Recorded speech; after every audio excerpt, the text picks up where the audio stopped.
क्या महाराष्ट्र का voter data BJP नेता के फर्म के साथ साझा किया गया? क्या महाराष्ट्र के विधानसभा चुनाव की प्रक्रिया में नियम कानून तोड़े गए?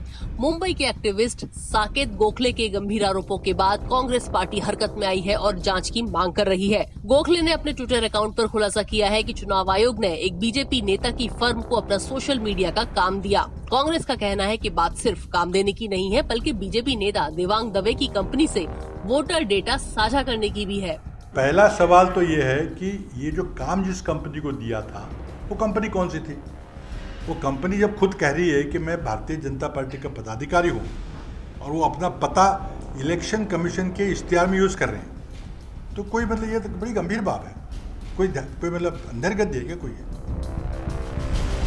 साकेत गोखले ने कई ट्वीट कर 202 प्रेसमैन हाउस विलेपार्ले मुंबई के एक पते का जिक्र किया है। इस पते पर साइन पोस्ट इंडिया नाम की एक विज्ञापन एजेंसी चलती है, जिसे देवेंद्र फडणवीस के कार्यकाल में सरकार ने विज्ञापन एजेंसियों की सूची के पैनल में शामिल किया था। इसी पते पर सोशल सेंट्रल नाम की एक डिजिटल एजेंसी भी चलती है, जिसको देवांग दवे चलाते हैं। हम इस वक्त मौजूद हैं 202 प्रेसमैन हाउस विलेपार्ले ईस्ट में। आप देख सकते हैं ये sign post India private limited company का ऑफिस है, जहां पर चीफ इलेक्टोरल ऑफिसर जिन्होंने महाराष्ट्र असेंबली इलेक्शंस जो कि 2019 में हुए उसके दौरान जो एड्रेस इशू किया था, ये वही एड्रेस है।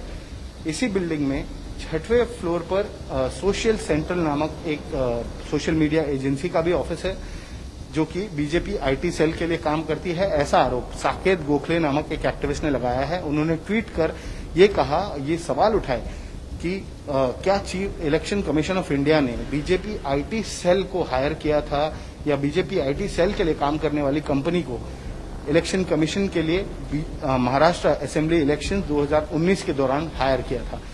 ये वही एड्रेस है 202 प्रेसमैन हाउस विलेपार्ले ईस्ट में, जो एड्रेस चीफ इलेक्टोरल ऑफिसर जो कि महाराष्ट्र इलेक्शन सुपरवाइज कर रहे थे, उनके एडवर्टीजमेंट में यही एड्रेस मेंशन किया गया था। गोखले ने अपने ट्विटर हैंडल पर सोशल सेंट्रल की वेबसाइट पर दिए क्लाइंट की लिस्ट साझा की है, जिसमें कुछ सरकारी एजेंसी और बीजेपी भी है।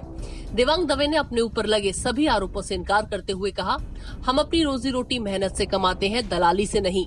तय प्रक्रिया का पालन करके ही साइन पोस्ट को चुनाव आयोग ने काम दिया। इसमें कोई अनियमितता नहीं हुई, पूरी तरह वैधानिक है। इससे पहले भी कांग्रेस पार्टी ने चुनाव आयोग की निष्पक्षता को लेकर कई बार सवाल खड़े किए हैं, लेकिन उन आरोपों को राजनीतिक तौर पर ही ज़्यादा देखा गया। लेकिन इस बार भारतीय जनता पार्टी के नेता को इलेक्शन कमीशन का काम दिया जाना, इस संगीन आरोप कांग्रेस ने लगाया है। अब चुनाव आयोग इसकी जो भी सफाई दे, इस मुद्दे को लेकर राजनीति होना तय है। दिवेश सिंह के साथ कमलेश सुतार, मुंबई, आज तक।